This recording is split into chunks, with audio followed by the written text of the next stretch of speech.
So-called Black Thursday with Lettice Bromovsky, political commentator and contributor to Young Voices UK. Thank you for joining us this morning. I mean, what do you make of this so-called Black Thursday and the cost of living squeeze that many ordinary people are now facing?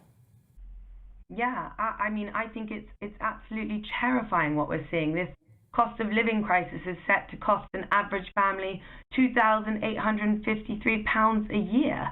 And we saw Rishi come out yesterday offering people £150 council tax rebate. I mean, that's just not enough. And if only it was just our energy bills and this Black Friday terrible day, but it's not. We've got inflation up at 5.4%, set to go to 7.25% in April. We've had fuel prices steadily increasing over the last 2 years. During COVID, we've got our national insurance at 1.25% in April. People will be paying £250 more if you're on about £30,000. This is terrifying, and I think we're heading for a serious financial crash at this rate. It certainly is worrying.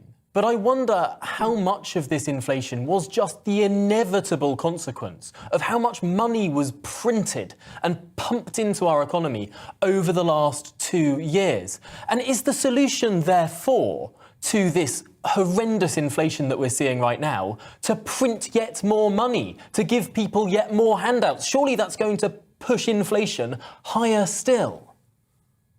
I mean, there is definitely no doubt that this is a consequence of the huge national borrowing and national debt that we've seen because of the pandemic, the highest level of borrowing we've seen since the 1930s.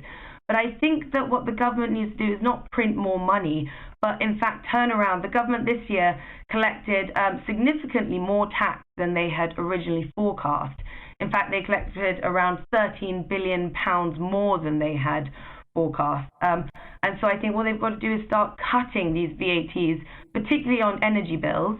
That was a promise that Boris put forward when he was on the Brexit campaign those years ago. He said one of his promises if we come out of Europe was that they would cut VAT on energy bills. And so that's what they need to start doing now going forward.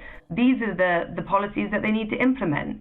VAT, of course, is only 5% of energy bills rising by a lot more than 5%. I wonder, is this government a bit bankrupt of ideas in terms of producing energy? Where's the nuclear power? Where's the fracking, quite frankly? A lot of people are a bit timid about it, but I'll tell you what, I'd much rather someone frack on my street than have a 400, 500, 600, £700 increase in my energy bills.